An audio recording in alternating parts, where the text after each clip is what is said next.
Hi everyone, my name is Yvonne Cortez and I want to take a few minutes to talk to you today about the topic of parenthood and children.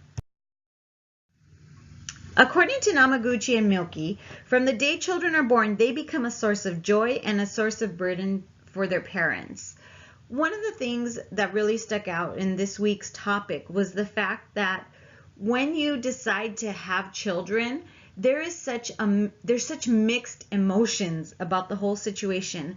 You know, being a mom and having actually gone through 4 different pregnancies, and I have 4 children. I've been married and I've been divorced and I've had a child outside of wedlock. I think there's so many other factors that you really can't plan for. And so while going through the pregnancy part always seems like, oh, this is great. And then you get to the point where you have a child and the child comes out. I think this quote is fairly accurate, because there is a joy that comes that you can receive from having children. And there's also a burden that sometimes I think most people who enter into this area are not really prepared for. So there's a few factors that a person should consider when deciding to parent or not. There's actually a lot of them, an exhaustive list, but I just went ahead and put the biggest ones that I felt really were important. There are economic factors in terms of financially, who's going to support the child. Ultimately, in an ideal situation, you would have 2 parents. You would have 2 parents in the household, whether it be same-sex parents, whether it be mother and father. Ideally, those are the most beneficial for economic support of children.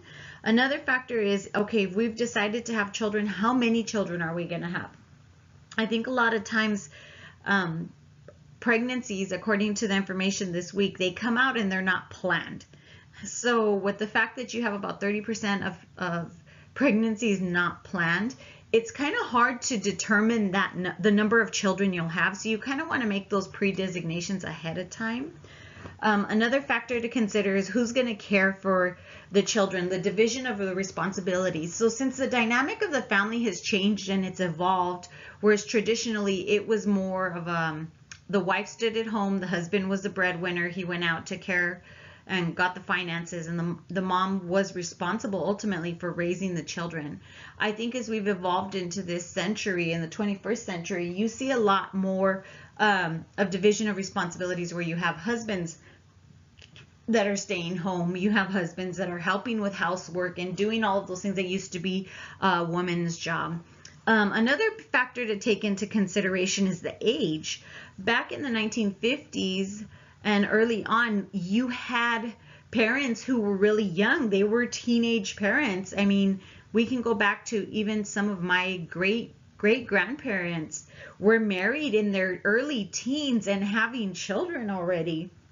Whereas now, people are tending to lean towards being older, in their late 20s and early 30s, and even older than that. I know right now in the news you have Brigitte Nielsen, who's an actor, and she's 54 giving birth to a child. So definitely things have changed in that area.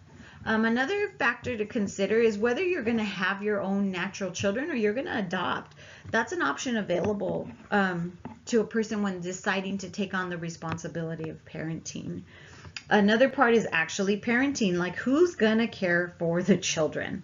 And the parenting styles that are out there. There's so many different dynamics where we're not leaning towards one way, the way that our parents did.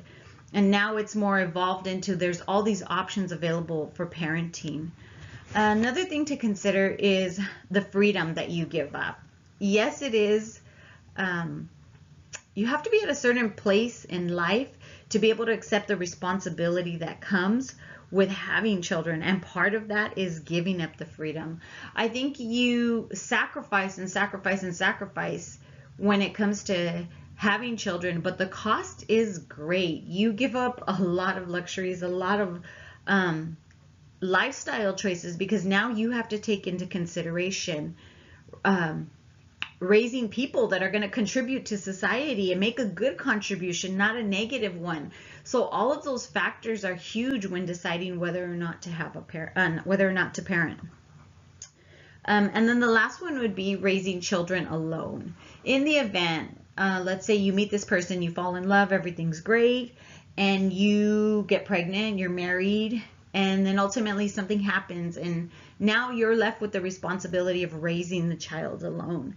I think that with every relationship, and including and having children, there's always that risk factor that comes into play.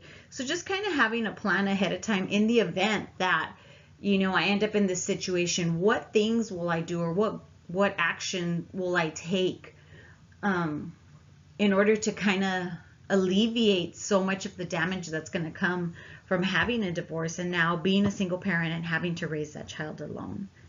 So again, these are very important factors to look at when deciding if it's the time to have children in your life, and if you actually want children. I know myself, now being in my 40s, I actually know without a doubt that I do not want any more children. I don't want to date somebody that is still raising younger children. I think that so much of my life that I've spent parenting, and my children do range. My oldest is 26 and my youngest is 11. So I'm still within that parameter of still raising children. And I can say without a doubt that I am exhausted. And I've been doing it alone for probably about 20 of the total 26 years that I've been raising children, which is huge. It really is huge. And if I could go back, would I not have my children? No, I think I would probably have a better plan in place than just kind of going backwards and trying to make everything up as I go. So how have the trends changed in conception, age, and remaining child-free? Well, definitely the changes to conception are huge. We have so many different forms or methods to have a child now that we did not have back in the early years. We have in vitro fertilization. You have surrogates. You still have the traditional having a child by natural childbirth, having C-sections. You have adoptions. You have so many different options available now in terms of being able to just conceive a child. I think back in the early 1900s when people were having kids, the death rate was higher for children because we didn't have available to us all of the technology and all of the different innovations that we have now to assist people in having children. I think another change is the change in age. Like I previously stated, people were having children fairly young, and now it's more the trend is leaning towards having children later in life. The benefits of having a child later in life is the fact that your mental capacity as a parent is actually more mature. And so the way that you handle and approach situations, even see them for themselves, is way more evolved. I think it's more steady and it's more concrete the older you get when deciding to have children. Obviously, there is a change that when you get into your later 40s and trying to conceive and have children, now you put your child at risk for certain birth defects, and there's other factors that come into play. But for the most part, as far as being emotional support, being a mental support for your child, that's huge the older that you get. I think you do get to a point where, I know older parents, I have some friends that are older parents, and their biggest thing is that they're going to be the grandpa parents. That's what they call themselves, that when their child gets to high school, they're going to be the grandparents. They're going to look like the grandparents. I think that is a disadvantage, because being a parent and wanting to have that youth and experience that with your child and be active, those things are limited the older that you get. So I think it's like a plus and a minus, where you kind of give something in terms of the maturity level and the emotional support and the financial support. You have more stability being older, but you lose that physical ability aspect. So it's actually an exchange, in my opinion. Okay, so another change would be the definition of family. So family has changed so much. Definition of family goes all the way from same-sex couples now, adoptive parents, you have a traditional family, and you have grandparents raising children. You have other family members raising children. I think initially when family was first the idea of family was put together, it was this unit, and it was a husband and a wife, and mom stayed home and she took care of everything, and dad went to work, and he brought home the bacon, he brought home the financial support, and it was literally divided. And I think the families become so complex in this century, actually, where it's really, really complex, to where you have everybody doing everything now, and those traditional boundary lines have been crossed, and those barriers are just kind of overtaken. And now we're in a generation where it's hard to define what the family is. Even going through this whole book that we've been going through, you see the changes. And for me personally, it's great that there's such a stronger dynamic and support, but it's sad because we've broken up roles and broken barriers, but you can't necessarily say that they're all good. And then the last part on this would be remaining child-free. Obviously, there's great advantages to remaining child-free. We do have more people choosing to remain child-free. In lieu of having children, they're pursuing higher education, they're traveling more, and they're actually marrying less. That was huge to me, to find that this generation that we're dealing with now is a more selfish generation, and sadly, with that comes a decline in people actually having children. So advantages to parenting in the 21st century. Well, one of the advantages is there's a ton of methods to be able to conceive. Children are actually smarter. Having children later in life makes for a better childhood. There are various options of childcare available. You have children growing up in 2-income households, so they're more financially stable. And you have those lines that have been broken down, so you have support from both parents, from grandparents, and from extended family.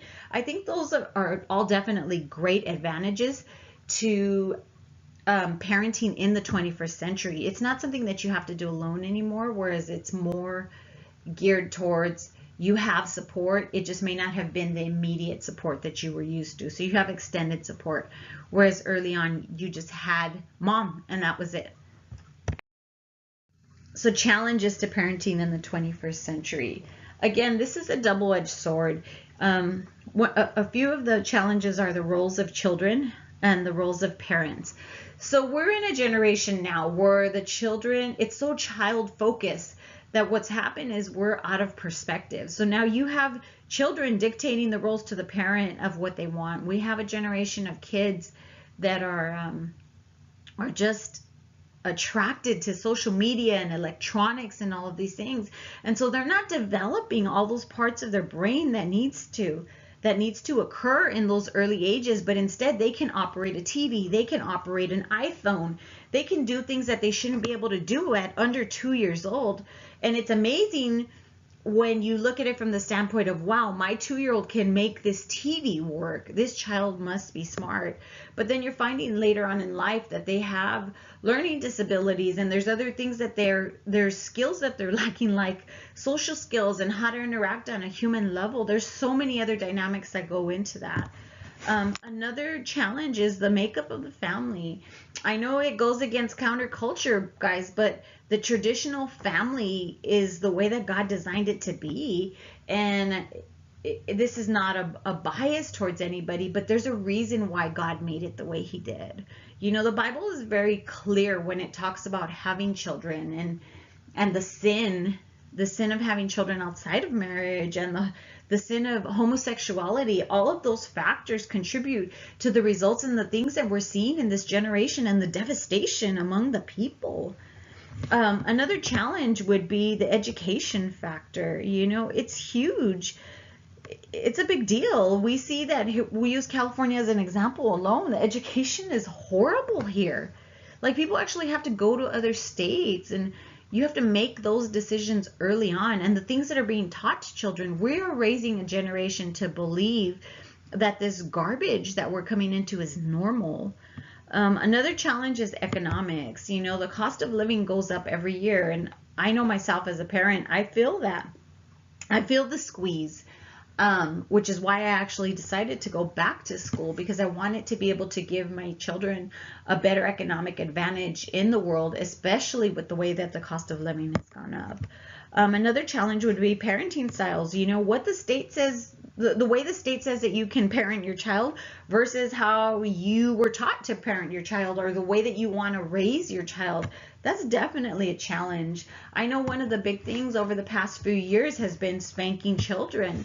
You know, in previous years, it was okay to spank your child. And now we're in a generation where you spank the child, children's services is at your house. Or I've seen situations where teenage children are threatening their parents that they're going to call social services on them. It's so ridiculous. I think that's a huge challenge, and just understanding where that boundary is, and at what point is a child taken from the home? At what point are you looking at it being abuse versus discipline? I think there's very clear definitions in terms of disciplining versus abusing your child, but I think sometimes when it's coming through the eyes of a third party, it's very hard to determine what's truth from not truth.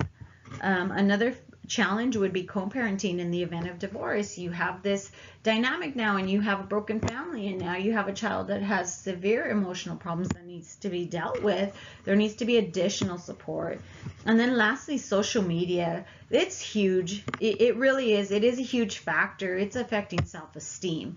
It's affecting the way children see themselves. And now we're looking at suicide. Like, there's just so much that goes into this one aspect that has the ability to influence the way that a child thinks. And I think as parents, we have a responsibility to put a lock and put a guard and protect the eye gates of our children, and to protect the ear gates of our children, and to be involved and know what it is that they're struggling with and going through, instead of rather giving them that phone to keep them occupied so I can have 2 seconds of peace.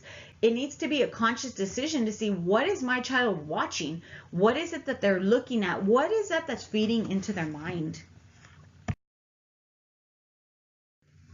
And lastly, these were the references that I took and kind of used them to incorporate into this whole slideshow. You know, psychology is important, and the roles and the way that we parent children, that in and of itself is probably the biggest factor in raising children today. You know, money, we can always figure it out. I mean, like I said, being a single parent, I've been able to figure it out more than once, and God is gracious in that area. I think the second dynamic, in terms, if you get stuck in a situation where you are having to raise a child alone, it's okay. God does make a way. There are people that come in and provide support. You know, there was a saying that used to say it takes a village to raise a child, and I believe that God uses different people to build the village around your child. So you really don't have to go at it alone, but you do need to reach out for support. So I just want to thank you guys for taking the time to listen to my presentation, and have a great day.